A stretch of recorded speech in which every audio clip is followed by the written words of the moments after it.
Generative, by contrast, is something that suggests your building is built in such a way that there are so many different ways for you to move around, and the opportunity to interact and bump into other people is much more significant because you've created a place that encourages, going this way one day, going that way the other day.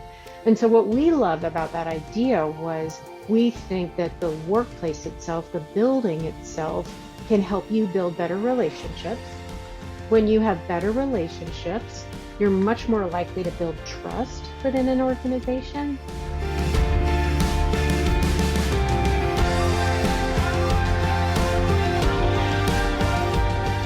Welcome to the ONEder podcast. This is your host, CCB, with another episode of interest. And I love thinking about all the different ways that we can pique your interest. And today's guest is going to talk with us about a healthier workplace, which couldn't be more appropriate given our times. I wanted to welcome Kelly Griffin from MBBJ and say thank you so much for joining us. Thanks, CCB, and thanks so much for having me. I am so passionate about this topic. I just really appreciate the opportunity to have other people learn about it and hear where we're coming from when we think about what it means to have a great day at work.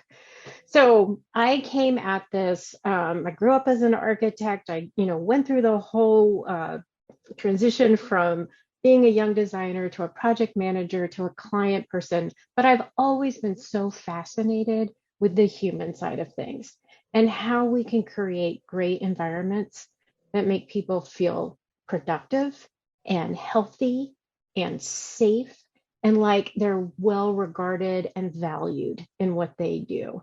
And so for me, after, I guess about 20 years of my career, I was able to work on probably one of the things I'm most proud of, which was the Gates Foundation here in Seattle.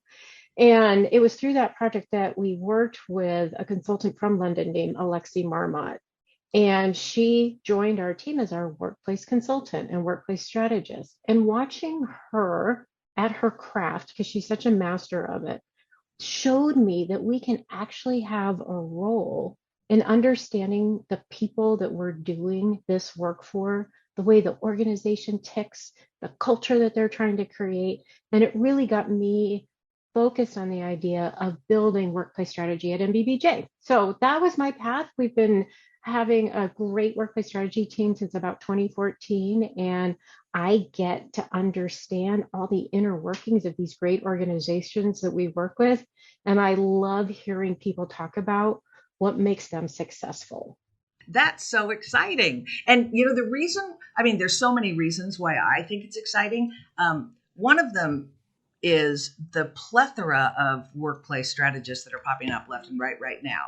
And without a doubt, it is a gigantic need because of our massive, departure from the office, from the workplace, and the amount of time that it's taking us to get back together. So clearly there is a need. And then there are people that are coming at it from many different directions.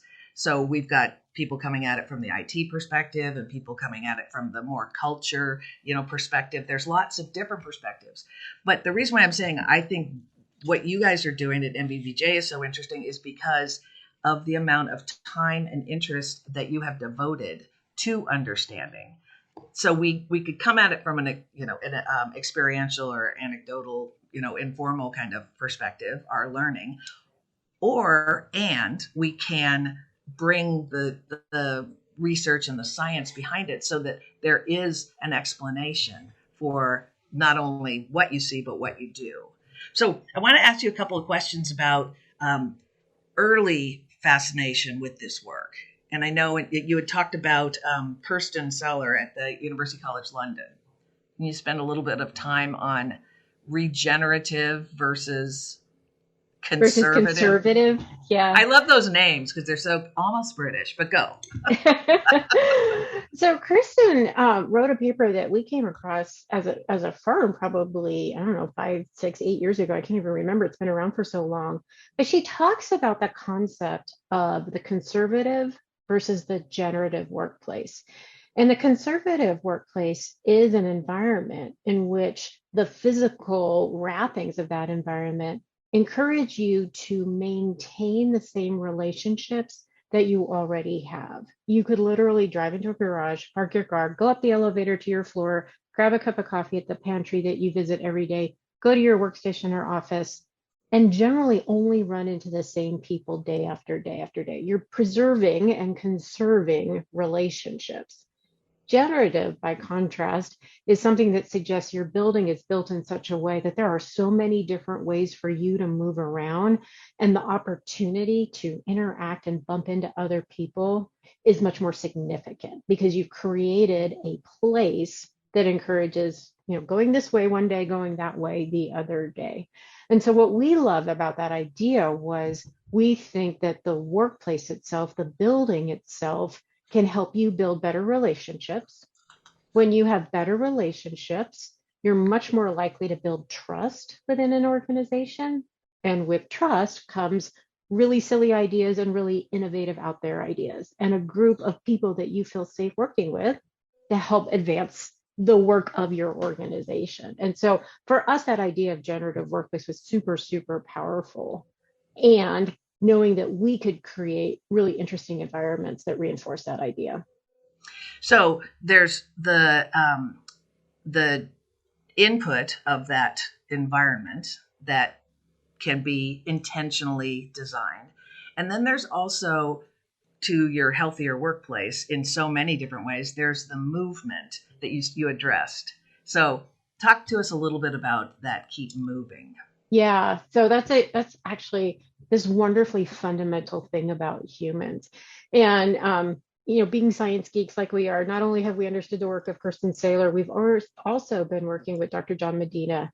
He's at the University of Washington, and he's a molecular biologist and the author of a series of books about brain rules.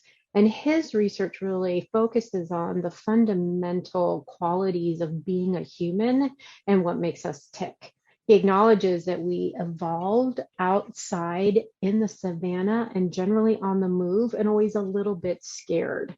And frankly, however long ago that was happening, 100 to 100,000 years ago, we haven't really evolved beyond that.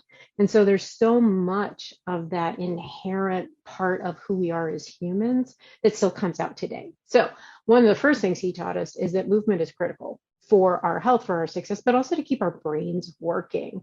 And when we think about how much time we spend sitting in a chair, even before the pandemic, we were still moving a lot less than our ancestors did, who would move 13 miles a day in search of food. And sometimes right now I feel lucky if I get 5,000 steps a day. You're, but you're ahead of me.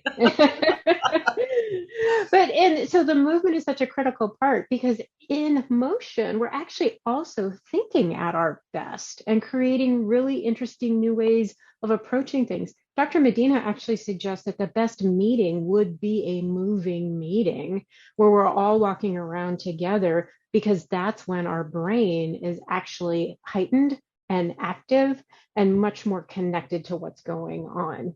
And for me, when we think about space and when we think about the environments we can create, movement is easy if you put in a stair or if you put an amenity in the middle somewhere that everybody has to walk to.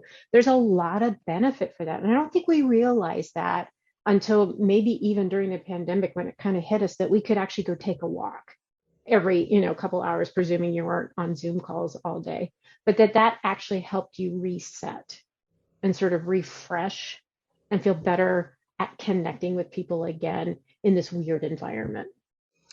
I'm inordinately grateful that you just brought up like a benefit from COVID, the pandemic, because that's a good thing to keep from a perspective setting standpoint at this moment in time.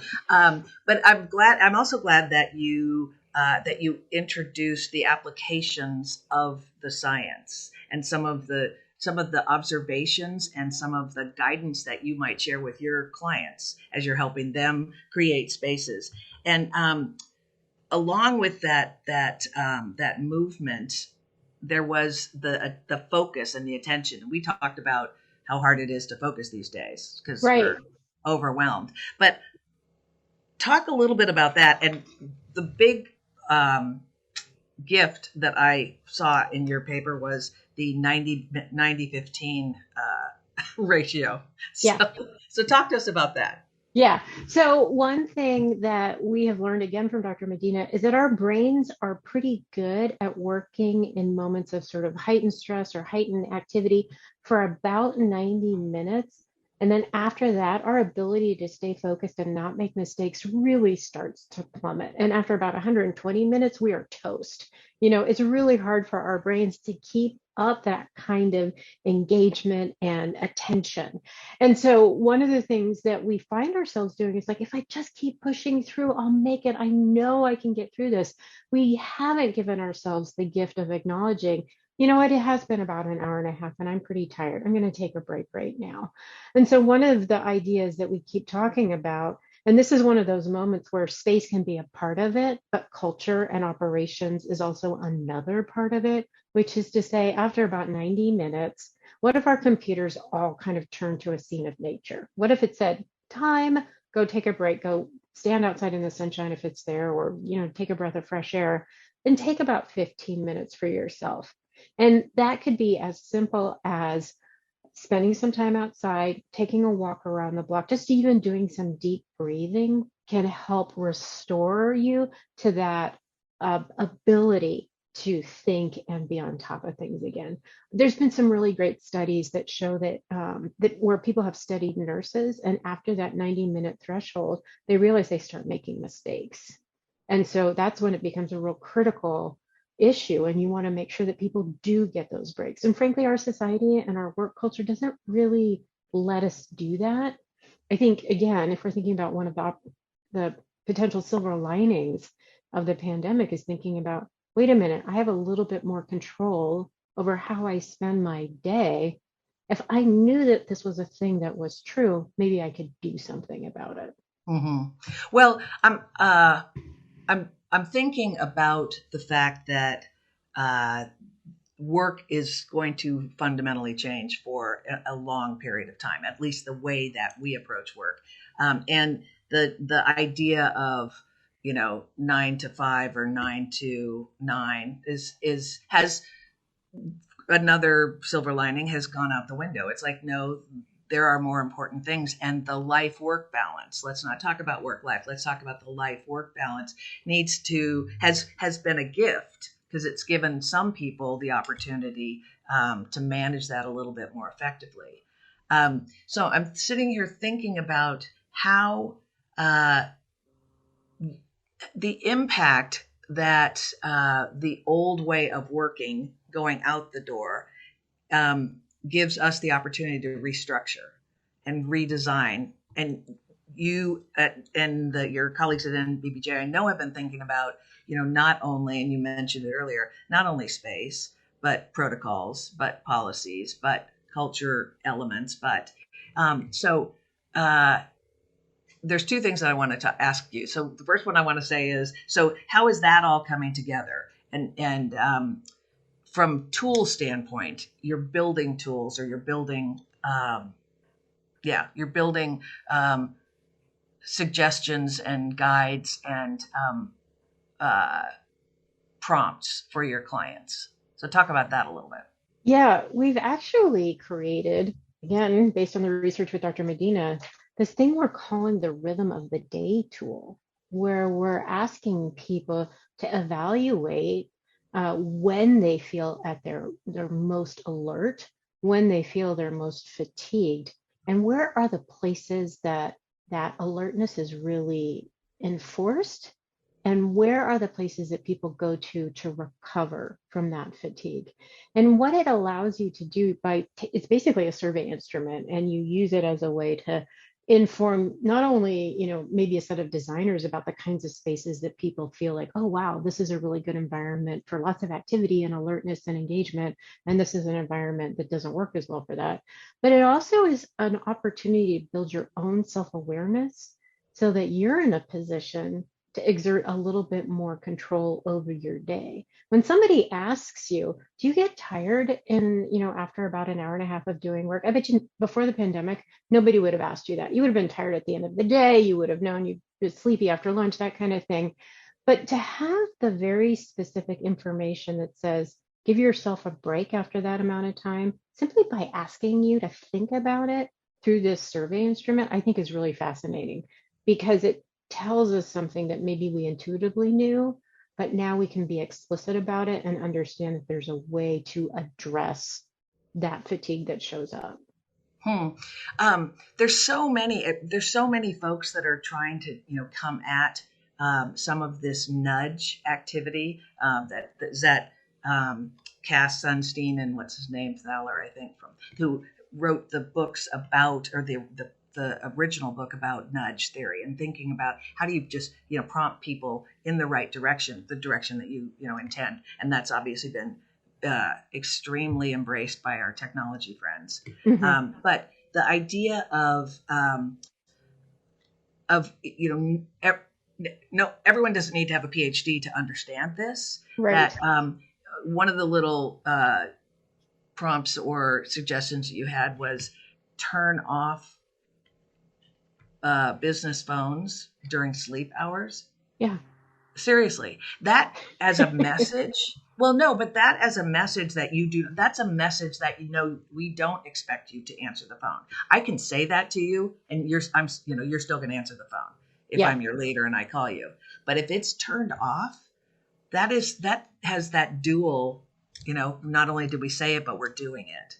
Yeah, I think so. There's a couple of ways it's sort of fascinating, right? Because there's the technology side of it, which means that, here is your office issued phone and laptop. And oh, by the way, everything shuts down and emails don't go out after 6 o'clock at night. That would be sort of a control that you could put into it. That doesn't necessarily stop your boss or your Mhm. manager from texting you on your personal phone, right? Which implies that you always have to be on.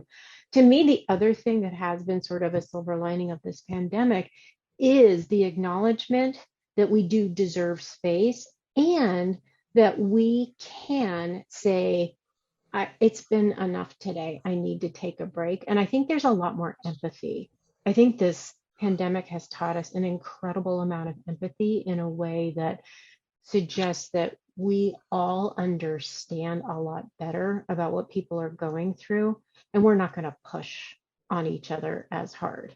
I also think that managers have realized that if they're going to attract the talent that they want and keep the talent that they have, they can't behave in as many demanding and high expectations ways that sets up a culture of maybe your computer turns off and you don't get any notifications after 6 o'clock tonight, but I'm still going to text you. That tells you it's a culture of overwork and high demand versus somebody who's going to show up and say, no, I'm not going to send you emails. And if you send me an email, I am not going to respond to it. That makes me laugh because my thinking was it would go off at 10 and, turn on again at 5. But when I laughingly say that, it is about the expectations. It is about the different cultures of work and of business, the organizational cultures that embrace and or have to modify whatever the suggestions are to fit within their culture. Yeah, And I love the thought that, culture is culture is behavior. You can be intentional about shaping culture, and then if you're not, you have a culture that is comprised of all the things that you didn't pay attention to. exactly. Exactly. Um, okay, so I had that one little note to myself about follow the circadian rhythms, and the reason why I thought about that was also taking you back to the our ancestors and the whole idea of biophilia, and you talked about outside. So the elements, and you've drifted in comments that you've made, the elements of nature that how much better we feel. Exactly. And so I'm in Seattle, and yesterday was the first day that the sun set after 5 o'clock since November. And so to be in the dark all the time has been really rough. And I finally been able to figure out how to get outside during the day and get some sunshine and get some light because that's how we're built. Humans evolved outside, and we are running on roughly between a 23 and 25-hour clock every day. And those rhythms are set up by the light that is emitted by a rising sun and by the light that's emitted by a setting sun. And the need to be asleep at night is a big part of our health as well. And so the circadian rhythms are super fascinating because when we sometimes go to our offices, we don't have access to daylight. We're under terrible, it used to be terrible fluorescent light, at least it's better LED lighting these days. But the lights don't reflect a natural rhythm of a day with a changing quality of light and the way that your body is tuned to that. We actually have a fellow in our practice named Joseph Montaigne who's done a lot of research. He's a lighting designer, and he's done a lot of research on how do you replicate some of the circadian experiences and using lighting over the course of the day in the workplace. And he's studying it with some of our healthcare clients who are really interested in trying to keep their nurses up and alert, especially if you have to do night shifts, right? Because that's completely off. But I think having the acknowledgement that early morning has a certain mood and a certain tone and has a certain light quality, it sends off it triggers all the sensors and things in our brains and our eyes that say it's time to be awake, it's time to be alert. Melatonin levels change so that you are in a much more alert mode versus at the end of the day when all of that starts to wind down. The other thing that I think has been fascinating about that is that 23 to 25-hour clock also suggests that some of us are very good in the morning and some of us are very good in the evening. There's the larks and the owls is sort of how they're talked about. And that goes back to that idea of when am I most effective and when do I want to be working? For me personally, it's first thing in the morning. And then by noon, that's enough of that. I can do other things, but my really good juicy brain time is first thing in the morning. So we need to think about not only how space can support that, but also how organizational culture will enable that kind of behavior. And if it's an owl person and they don't need to get going until 1 o'clock in the afternoon, but they're super productive and that's when they want to work, then we should embrace that too, because that's when we're accepting you as a human, how you function and what you can be good at. So, which is great given the fact that there's so much research and so much data coming out right now that folks are way more interested in the flexibility of their time than they are, in the, private office or they would rather have control over their when they work rather even more so than where they work. And that was just a recent Microsoft study that came out, which I thought was pretty fascinating. Yeah. Okay, so I have a question for you about your practice. And NBBJ works across many different industries. And so, how does your workplace practice support all the different industries? And how, who are the, if you could say, if there are there different client types that are more embracing of this knowledge or this information at this moment in time? Or are there, or is it hard to talk people into listening? I mean, I'm always curious about that. Yeah, it's super interesting because it's all of the above across all the industries. So, one of the things I have observed is that culture really does drive behavior when it comes to people's attitudes about flexibility and about choice and about rethinking their work environments. And some of the cultures that we've run into that are more hierarchical, are more bound by regulation or are just very traditional in nature. It might be finance, it might be academia. Those folks are having, they fundamentally believe that they do better when they're in the office and really want to go back to a pre-pandemic workplace, work life. There are other folks that we've talked to who think that this really is the paradigm shift they've been waiting for to try something else. And we've worked with folks who have been focused on reducing the space in their real estate because they realize not everybody's going to be back. We're going to have terrible utilization. Let's look at making our physical environment more aligned with the number of people who are going to be here, to other folks who have given up their workplaces entirely and are thinking about moments where we're going to have a learning center here so that we can train people up in the way that we work and the way that we think, and we can help them grow in our organization. Or we might have a little drop-in co-working space over here to help folks who can't necessarily be at home all the time or who are, really bored at home all the time. So they're looking at kind of a network of spaces. not the traditional acres of workstations and monitors where you sit all day, but rather moments that meet very specific work needs. That tends to be more on the technology side of things. I recently started working with a new mental health institute that's going to be in Utah. And this was a fascinating group of people who are, their primary goal is to bring collaboration to this institute and bringing ideas from a whole bunch of different places and a whole bunch of different expertise to inform mental health problems and to help solve mental health problems. They're embracing that in how they want to do their research, but they're also embracing that and the design team that we've built for them. And traditional research, traditional academia has lots of private offices with professors and principal investigators who own a lot of real estate.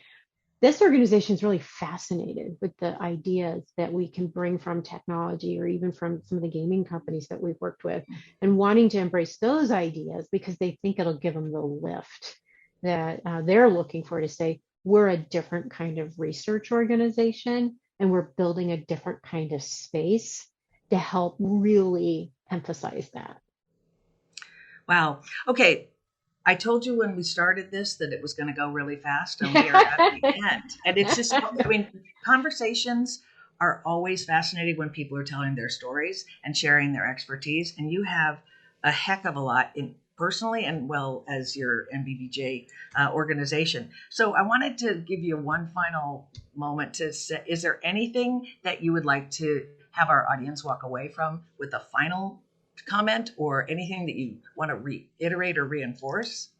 There's one idea I definitely wanted to share. And I think the thing that's been fascinating for me as I've evolved as a workplace strategist is really understanding how our workplaces were built as if humans were machines, right?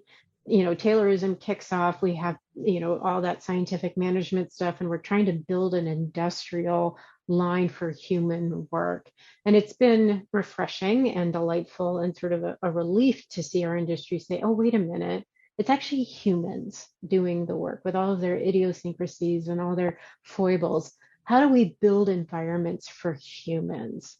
And so I'm really fascinated to see how this pandemic has accelerated that shift and to think about what helps us be successful as humans, what it takes to help people feel like they really have a purpose, that they really have choice, and that they have opportunities to grow and pursue things that are fascinating to them within the framework of an organization that is, achieving something together. So I am really happy to see that workplace strategy itself is also evolving away from the, do we have the right seat sharing ratio? Do we have the right square footage per person? Do we have the right mix of meeting rooms and things like that, to who are you as an organization? What do your humans need to be successful? And how can we create a work experience that includes space and it includes technology and it includes HR policies that make all of that successful? So to me, I feel like this is this great moment for this profession and the opportunity to really rethink how we work every day. Thank you so very much, Kelly. It's been really a delight having the conversation with you and the learning that you've shared. And I will let us all know that the transcript will be published and many of Kelly's references will be on the podcast page so you can find out more. And the ONEder podcast is available on all streaming services. So you go look for it and listen to Kelly Griffin from NBBJ. And thank you so much for coming to the ONEder podcast.